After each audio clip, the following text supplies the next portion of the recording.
Hey friends, welcome to this 2-minute techie tip where our purpose is to improve your information and digital literacy and make all of our students independent and critical thinkers.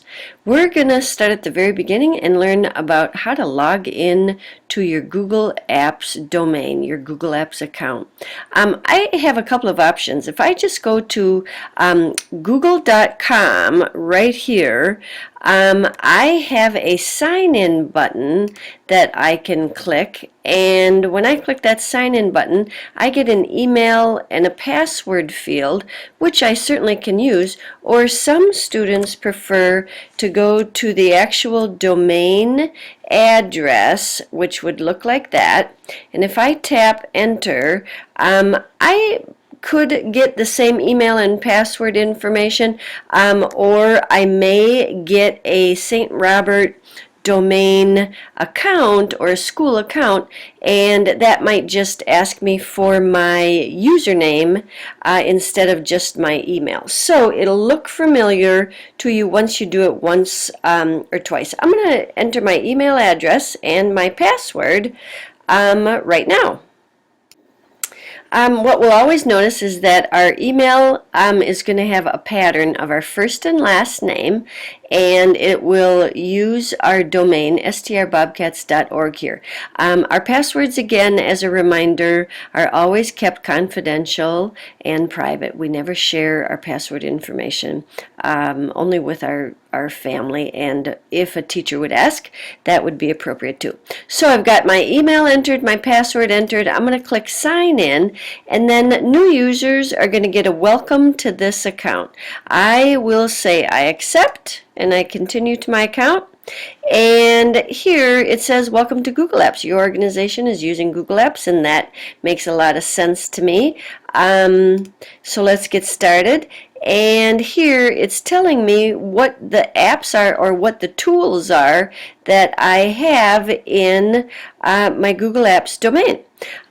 So what I want to do is just kind of get to my drive, and what you're going to notice is this black bar has the apps that are available to you as a student at St. Robert's School. My search field is going to be what looks like a normal Google page.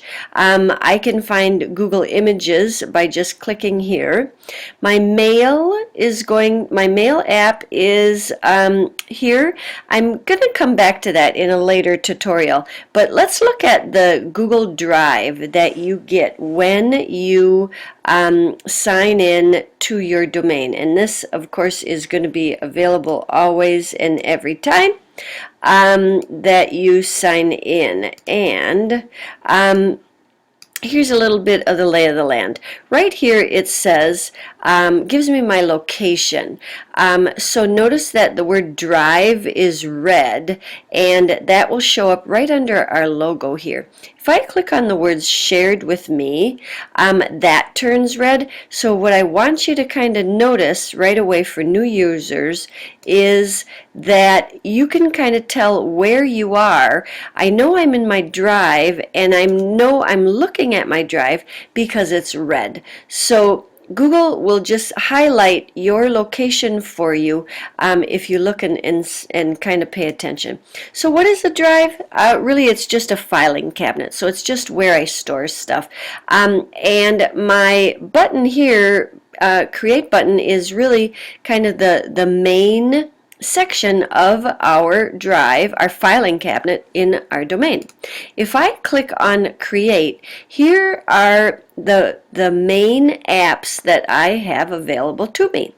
I can create a folder in my drive, I can create a document in my drive, a presentation, a spreadsheet, a form, or a drawing, all in my drive. Let's just go and create a simple document. And here I have what should look somewhat familiar to you from Word. So I can highlight my Word's test document, and if I want to make them bold or italic or underline, that's going to work exactly the way it did in Microsoft Word. All right, and I can undo some of these. All right, that will all look the same. I've got my formatting options here, my alignment options, and bullets and numbered lists are over here. I can even change my format of my text, so I could give it a different kind of a look. One critical thing in a document, I always want to give it a name. So I'm just going to say first, oh, better spell that right, first document. All right, so I'm going to say okay, and now let's pretend we're done with everything that I need to know. It is called a first document. Pay attention. Now, I want to go back to my Google Drive, and I know I was just in it. The best way to do that, I don't have to get out or get a new tab, but notice if I hover over the name of the document, I have an arrow here that says, hey, do you want to go back to your Google Drive? And if I click on that arrow, I then find myself, I am back in this drive. I'm going to take this away by clicking on this X here. All right, so this will get us a cleaner little look. So again, I'm in my drive and I have one document here. Let's look and just see. I'm going to create a second document very fast and go again here, second document. All right, so I have just a couple of things to work with. All right, I'm going to go back to my drive by hovering over next to the name of the document, and here I'm back in my drive. Now I have two documents. One important must do in Google Drive is that really we should have everything in folders. And our staff, our teachers will tell us about naming folders, how to name folders. We really don't want to just name things on our own. So even a document, and especially a folder, we always want to get input from teachers about how should I name this? What would be helpful for everyone in my naming convention? All right, so I'm going to create a folder, and let's pretend this is my reading class, and I'm just going to give it that name. All right, that's pretty simple.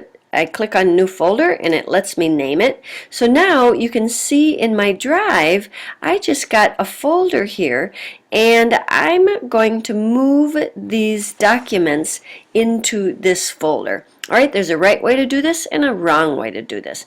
And here I can, you probably would think, well, I could just drag that into my folder, drag that second document. And if I click on here, it says, oh, yep, in fact, I did move that document into this folder. So I see that that's in there. But if I click on my drive, I've got a folder and I have this document.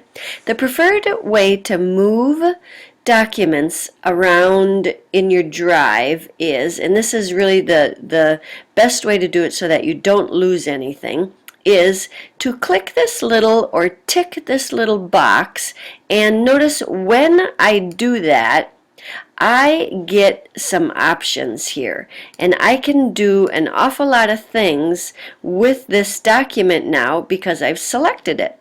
So I can get a new folder in my drive, I can share this document, I can move this document somewhere, I can get rid of it, trash it, I can kind of open a little preview of it, and I can...